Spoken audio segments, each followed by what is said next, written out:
Hello friends, welcome back to my channel Learn Smart Coding. In this video we are going to see what a spread operator can offer us. Okay, the topic for this video is how to copy a string to an array. It's fairly simple. Let's take a look at this. So the one that you're seeing on my screen, the left hand side is the code and right hand side is the output of the code.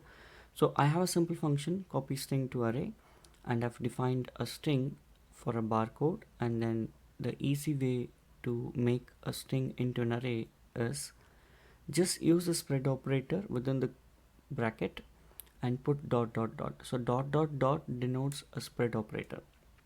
We are spreading the barcode into an array. So what we'll do, it will change each character from the string and put it into an array. You can see, I'm going to refresh this page. You see this in the console. We are also making it in console and also displaying in the screen. So you can see this string is converted into an array of each character. You can see here there are 19 characters converted. Okay, this is fairly simple. Don't worry about this coding. Coding is all in the repository. I'll give you the coding in the description. Thanks for watching. If you liked my video, don't forget to subscribe my channel, like it, share it, comment it, and never forget to click on the bell icon.